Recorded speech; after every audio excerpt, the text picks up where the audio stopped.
The UK's Foreign Secretary Dominic Raab and India's External Affairs Minister Dr. S. Jaishankar held a 4-hour-long bilateral talk in New Delhi today, and that's our top focus as the two leaders discussed a wide range of issues, including bilateral, regional and international affairs of mutual interest. The key focus areas were climate, health, trade, defence and security. Jaishankar and Raab also discussed the progress that has been made by Oxford AstraZeneca Indica and the Serum Institute regarding the COVID-19 vaccine.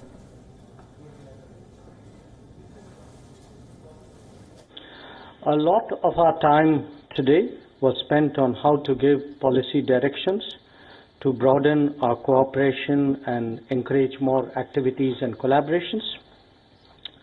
We focused on 5 broad themes, which was connecting people, trade and prosperity, defence and security, climate and health. Oxford University and AstraZeneca and the Serum Institute, India, have been working very closely together, and the Institute is now planning to produce 1 billion doses of the Oxford vaccine by the end of next year, many of which will be destined for low and middle income countries. And that is the UK and India working together to transform people's lives around the world. Foreign Secretary, welcome. Through this period on the phone. Environment, Forests and Climate Change Prakash Javadekar and the Minister of Education Ramesh Pokhriyal. A statement released by the Ministry of External Affairs says, and I quote, Mr. Raab's visit will pave the way for further strengthening of the partnership across trade, defence, climate, migration, education and health in the post-COVID and post-Brexit context. Raab will also travel to Bengaluru, where he will meet Karnataka's Chief Minister B.S. Yediyurappa. The visit comes a month ahead of British Prime Minister Boris Johnson's trip to India. He has been invited as a chief guest for the Republic Day celebrations in January 2021, which has now been accepted by Johnson himself. This is the 3rd high-level diplomatic visit to India amidst the COVID-19 pandemic. In October this year, top Afghan government negotiator Dr. Abdullah Abdullah had visited India. This was followed by U.S. Secretary of State Mike Pompeo and former U.S. Defense Secretary Mark Esper's visits. For more details, let's quickly get in a sense of what's happening on ground zero. For that, I'm joined in by our principal diplomatic correspondent, Siddhant Sibal, who's joining us live from New Delhi with more details. Siddhant, be it bilateral, regional or international, what were the key issues of mutual interest during today's meet?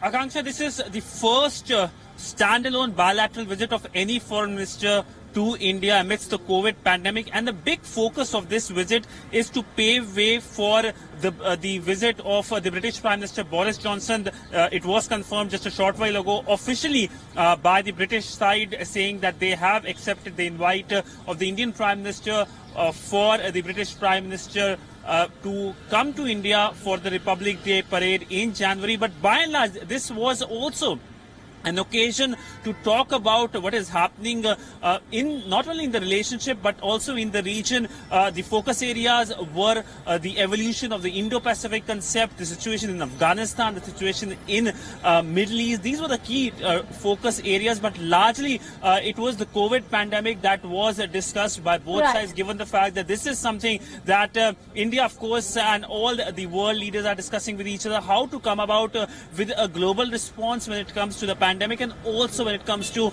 distribution of the COVID vaccine. Right. Since you mentioned about the global response towards the pandemic, how have the UK and India now decided to join hands in the vaccine race?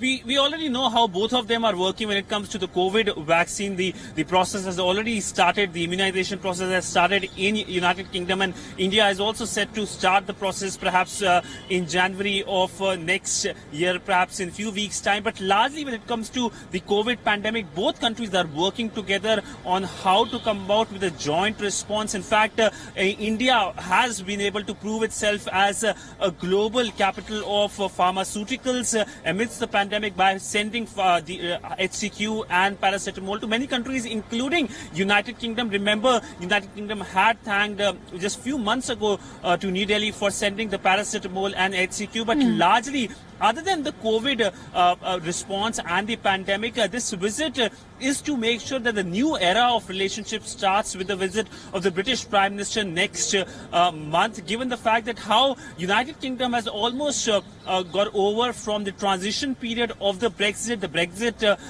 post-Brexit deal is something that is being talked about, and also how when it comes to Asian region, there are of course two countries. One is China, one is India, and UK sees India as a natural partner. In fact, the UK Foreign Secretary started his speech, his press statement, by the administration for India, and also lauding it for having the largest number of scientists.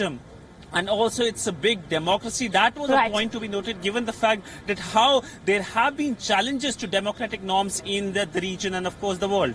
Absolutely. And having said that, of course, one highlight will remain Boris Johnson's visit to India next month. We'll leave it at that. Thank you so much, Siddhant Sibal, for bringing us all those latest inputs.